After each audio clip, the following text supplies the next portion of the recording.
Senhor esteja convosco. Ele está no meio de nós. Anúncio do Santo Evangelho de nosso Senhor Jesus Cristo, segundo São João. Glória a vós, Senhor.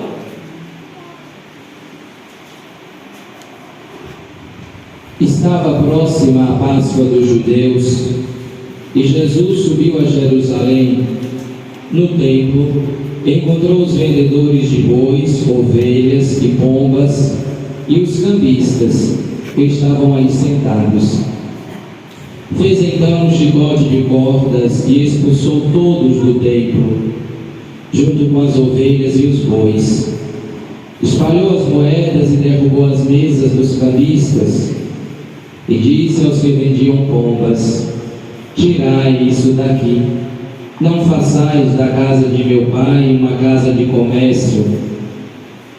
Seus discípulos lembraram-se mais tarde que a Escritura diz: o zelo por tua casa me consumirá. Então os judeus perguntaram a Jesus: que sinal nos mostras para agir assim? Ele respondeu: destruí este templo e em 3 dias eu o levantarei. Os judeus disseram: 46 anos foram precisos para a construção deste santuário, e tu o levantarás em 3 dias?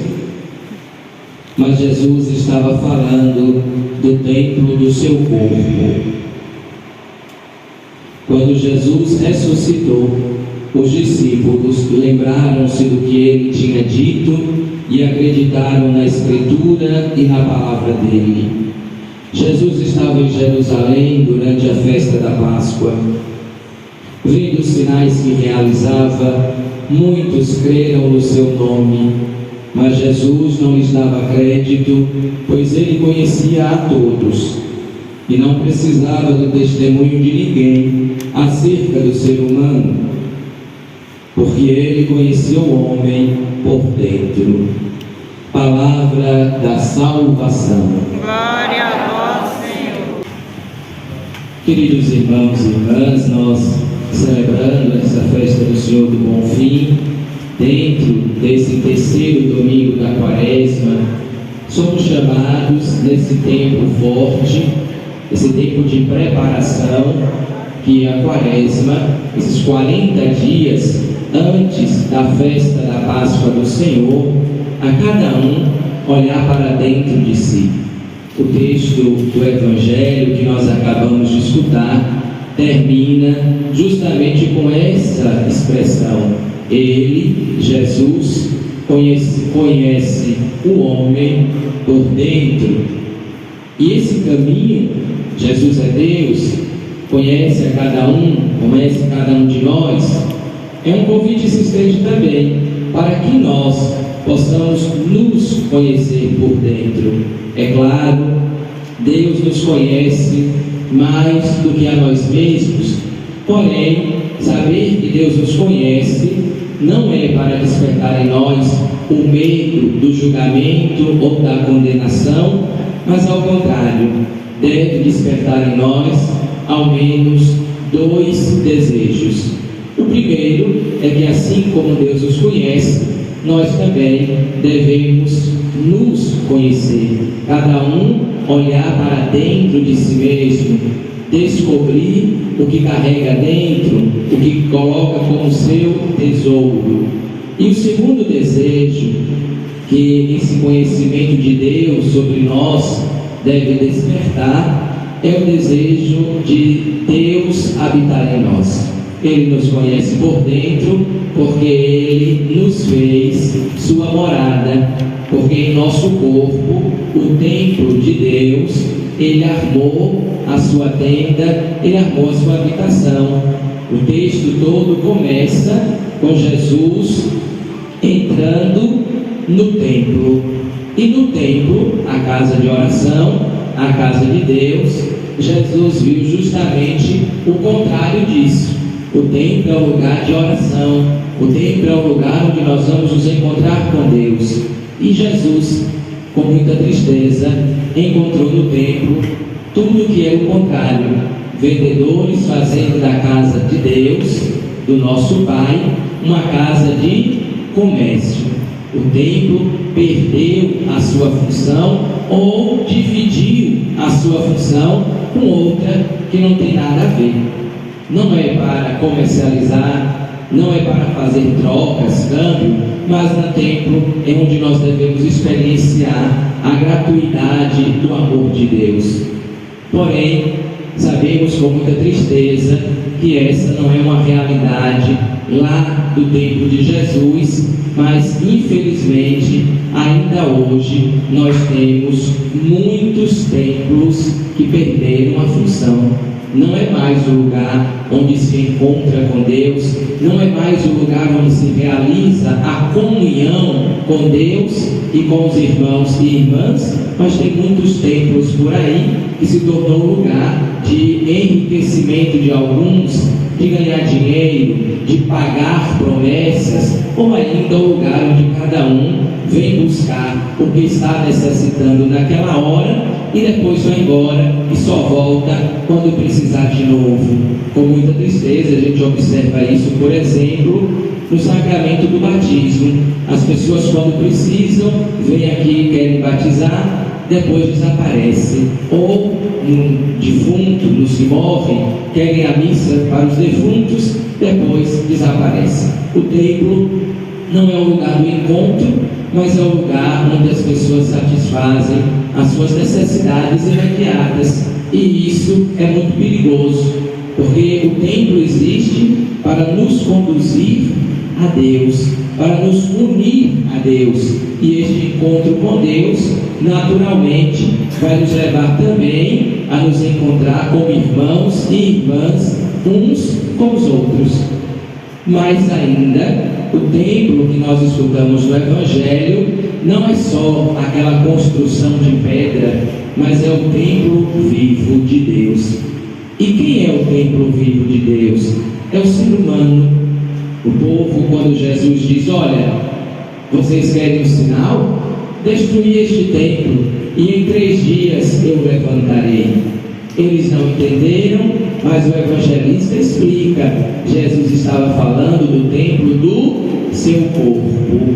Assim como o corpo de Jesus é o templo santo de Deus, o nosso corpo também é este templo de Deus. O nosso corpo é santo, ele é a morada de Deus, é a habitação de Deus.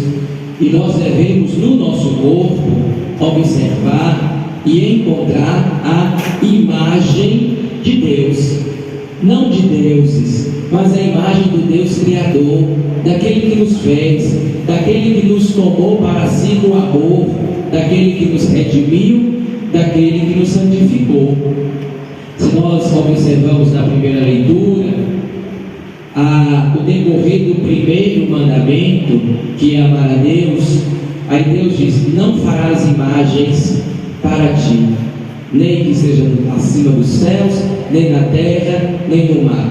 Claro que as imagens que Deus está proibindo não são estas imagens. Se a gente escutou, o texto é muito claro: não terá imagens de outros deuses. Nossa Senhora Aparecida é uma deusa? Não. É uma mulher que Deus escolheu, mas ela não é deusa. Ela não é igual a Deus. São José é Deus? Não. É um homem que fez em tudo a vontade de Deus. Nossos pais, nossos filhos, que temos fotografias, retratos, imagem dentro de casa, são deuses? Não. Mas são pessoas que nós guardamos a imagem. A proibição, portanto, é fazer a imagem de Deus. Então, aos católicos, eu estou falando aos católicos, que tenham imagens de outras religiões dentro de casa, aí vocês estão errados. Qualquer outra imagem que não seja dos nossos irmãos e irmãs que viveram a mesma fé que nós vivemos, quem coloca lá a imagem de um certo homem lá sentadinho, viradinho, diz que vai atrair dinheiro, pecado. Quem pega uma imagem de uma certa deusa, de outra religião, lá das águas, e coloca dentro de casa, pecado. Não podemos ter imagem de deuses, não, nós não cremos. Repito, nós católicos não cremos, então não devemos ter. Porém, se nós observarmos os dias de hoje, há ainda um outro perigo muito grande, porque há uma outra idolatria que aparece muito forte nos nossos dias, que é a idolatria do corpo. Hoje há uma ditadura do corpo perfeito. Eu brinco sempre, mas de uma maneira séria, que eu acho que eu sou a única pessoa que não se incomoda com a minha barriga, mas todo mundo se incomoda com a minha barriga. Por quê? Porque eu estou fora do padrão, porque eu não estou no quadradozinho que a academia, que a televisão, que a moda, que a sociedade manda. Hoje, qual é o corpo na cabeça deles, é claro? Qual é o corpo perfeito? É o corpo malhado, é o corpo definido, é o corpo de academia. Para nós católicos, qual é o corpo perfeito? É o corpo onde Deus habita. Não é o corpo magro ou o corpo gordo, de maneira nenhuma. O corpo perfeito para nós não é o corpo branco, não é o corpo negro. O corpo perfeito para nós não é o corpo novo, nem é o corpo velho. O corpo perfeito para nós é um só. E essa perfeição alcança todas as idades, que é o corpo perfeito para nós, eu repito, é onde Deus habita. Você já deve ter escutado aquela expressão antiga, santo do pau oco. É o que a gente bem tem hoje, só que de outro modo. Porque quem são os santos do pau oco? São as pessoas que hoje estão bonitas, né? Fazem procedimentos, usam suas maquiagens, mudam o cabelo, vai para a academia todo dia. Você olha de fora, é uma beleza só. Mas quando você para escutar a pessoa, para conviver com a pessoa, eis a tristeza, não tem nada do lado de dentro, é vazio de dentro. Do lado de fora é uma maravilha, chega a encher os olhos, mas do lado de dentro é oco. Eu não estou dizendo que todo mundo que vai à academia, que todo mundo que espicha o cabelo, que usa maquiagem é oco. Tem muita gente que se arruma, mas também tem conteúdo, tem coisa dentro muito boa, mas infelizmente não é a maioria, não é a realidade. Temos uma tristeza, porque hoje a gente vê muita gente preocupada em manter o corpo, mas não se preocupam em manter a alma, os sentimentos, os pensamentos, o coração. Nós temos que cuidar do nosso corpo? Claro que temos. Temos que cuidar do nosso corpo, temos que cuidar da nossa saúde, porque o nosso corpo é santo, nosso corpo é a morada de Deus. Assim como Jesus é o templo que ressuscita, vai levantado no terceiro dia, depois da destruição, em Jesus, todos nós também nos tornamos templos de Deus, morada de Deus. É justamente por isso que cada um de nós devemos então, iluminados por aquelas palavras eternas de Deus, viver em paz uns com os outros, respeitar uns aos outros, porque nós estamos falando e lidando com santos. A gente não gosta, e estamos certos, que peguem as nossas imagens e vão brincar com as nossas imagens dos nossos santos. A gente não quer que ninguém jogue fora as nossas imagens, quebrem as nossas imagens de maneira nenhuma. E esse mesmo sentimento em Cristo, cada um de nós também devemos ter com o nosso corpo e com o corpo do irmão. Respeito, dignidade, olhar e entender que o nosso corpo é santo e que o nosso corpo é a morada de Deus, porque é o templo de Deus em Cristo Jesus. Então cada um parar de se comparar com o outro.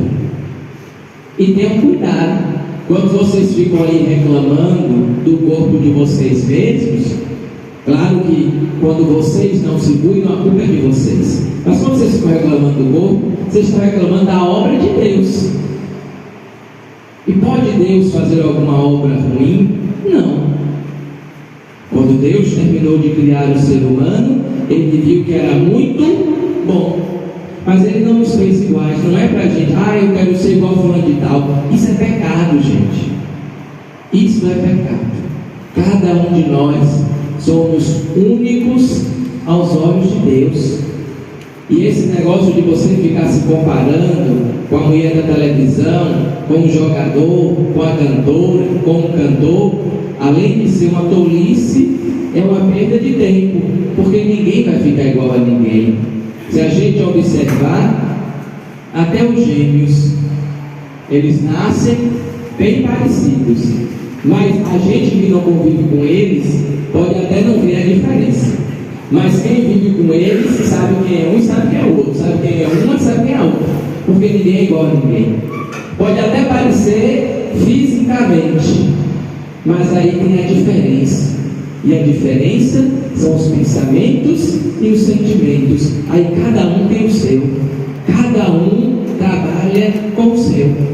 Hoje, nesse terceiro domingo da Quaresma, somos então chamados a contemplar Jesus Cristo como o templo de Deus e aprender que nós também devemos ser essa morada de Deus, onde o amor, a paz, a comunhão vai viver e transbordar em cada um de nós. Que nossa Mãe querida interceda por nós e nos ensine, assim como ela, que foi e que é a grande morada de Deus, a arca da aliança, onde Deus fez a sua morada no ventre dela, que ela nos ensine a deixar Deus fazer a sua morada em nossos corações. Que assim como Maria foi completamente habitada pelo Espírito Santo de Deus, que cada um de nós também nos deixemos todos os dias, com humildade, sermos habitados por este Espírito que mora e santifica os nossos corpos, as nossas almas. O Senhor esteja convosco. Ele está no meio de nós. Nós os pedimos, os corações dos vossos fiéis, e conceder benigno a vossos servos a graça de, permanecendo no amor a vós e ao próximo, cumprir plenamente os vossos mandamentos. Por Cristo nosso Senhor. Amém. Abençoe-vos Deus Todo-Poderoso, Pai e Filho e Espírito Santo.